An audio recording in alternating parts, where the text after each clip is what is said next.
Okay, real quick video here. I haven't done this for a little while, and this was a perfect opportunity to do it. Again, educational type situation here. I've often, since 2006, in talking about Islam, mentioned Sheikh Yasir Qadhi, now Dr. Yasir Qadhi.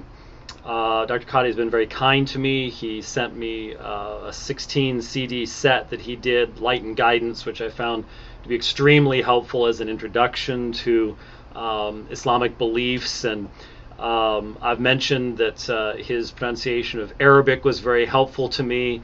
So I've just found as a Muslim cleric, as an American Muslim cleric, that he's just been extremely useful in studying and understanding that perspective, that particular stream of Islamic thought, and especially on the subject, his emphasis upon Tawheed.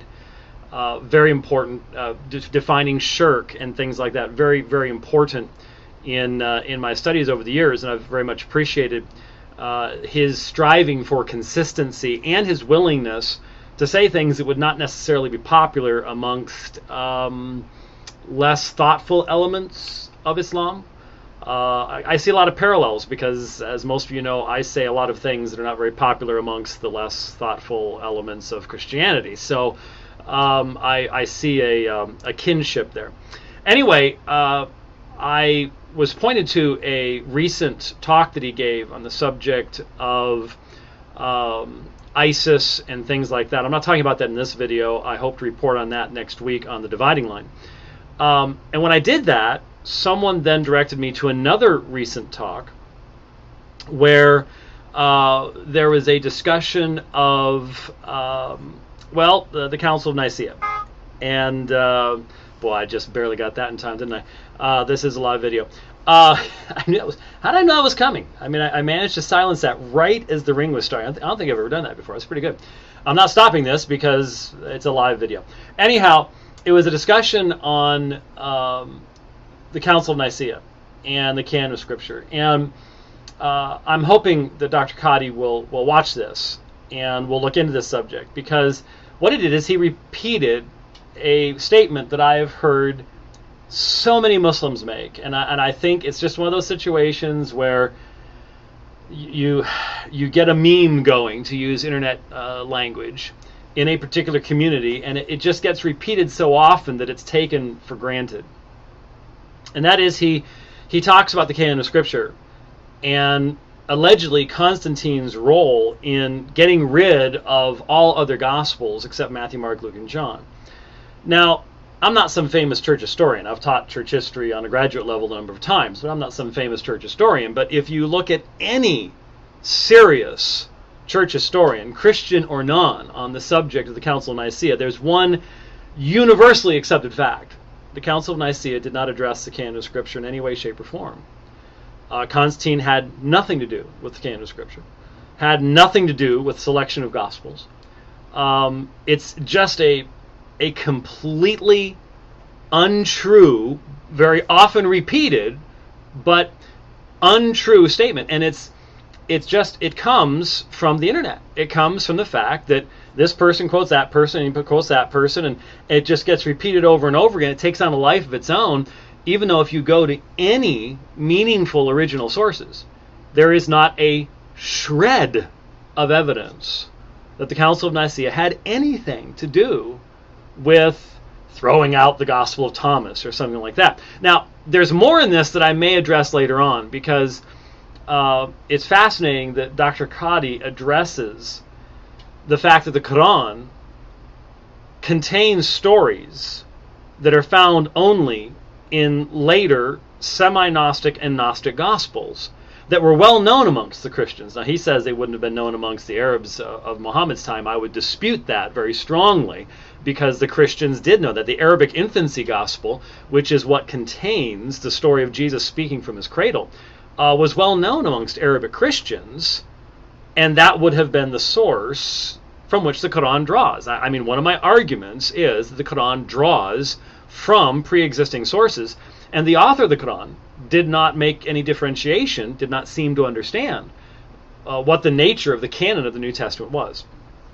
That's another issue. Right now, my focus is upon the statement that Constantine had something to do with the canon. Here's what Yasir Qadhi had to say. And these scrolls contained gospels that are beyond the 4 canonical gospels. You guys following this? Of them is a gospel. Now you should know that Constantine and others in 325 CE, they basically got rid of all of the other gospels. There were lots of gospels, and Constantine ordered these 4 to be chosen.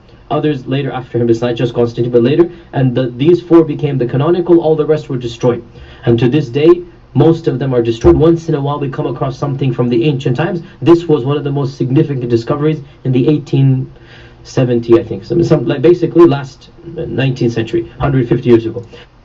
Okay, Dr. Qadhi is a little confused on these issues. He's talking about the Gospel of Thomas, and we have addressed the Gospel of Thomas so many times before. It is at its earliest possible for the Gospel of Thomas as it exists today, 165 AD, probably a little bit later than that. It is plainly dependent upon the canonical Gospels, the only Gospels that have any meaningful historical foundation for being first century, or Matthew, Mark, Luke, and John. These other Gospels clearly give evidence of influence from religious movements that are utterly disconnected from the time period of the writing of the New Testament, the ministry of Jesus. They demonstrate a worldview completely disconnected from what we have in the New Testament. And in fact, the Gnostic Gospels, and normally when people talk about all these other Gospels, they're talking about Gnostic Gospels. Muslims should not be looking to Gnostic Gospels. The Gnostics believed that the creator of this world, that Allah, was a demiurge, an evil god, and that there was another god above the creator of this world. And you don't want to go for the Gnostics, Dr. Qadhi. You don't want to go there, and you don't want to really go for the Gospel of Thomas either. But the point specifically was the assertion, once again, often repeated, but utterly untrue historically, that Constantine said, we're going to get these Gospels and no others. I mean, that's Dan Barker in the Da Vinci Code, but it's not history. And so I would challenge Dr. Qadhi to look, as a researcher who does original research, look at the material that comes from the Council of Nicaea. Look at the contemporary sources. Where does any of this come from?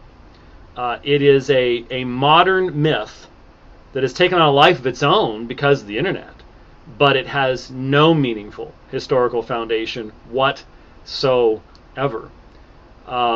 It just doesn't work. In fact, I'd like to highly suggest to you the recent works published by Dr. Michael Kruger. Dr. Kruger is the president of Reformed Theological Seminary in Charlotte. He's written 2 books recently on the subject of the canon of Scripture, and I would highly recommend them to you as providing you with cutting-edge, meaningful, believing scholarship on the subject of the canon of Scripture, and I think they would help a lot in this area. So, once again, appreciate all that I've learned from Dr. Qadhi. Hope that he can learn something from us on this subject now. Constantine did not determine the canon of the New Testament, did not have anything to do with Matthew, Mark, Luke, and John. Matthew, Mark, Luke, and John were well known before this. They're the only Gospels that have any meaningful foundation in going back to the first century and coming from Tannaitic Judaism, Second Temple Judaism. None of these other Gospels have any type of pedigree along those lines at all. And so just some factual information, hopefully helpful to everyone involved. Thanks for watching.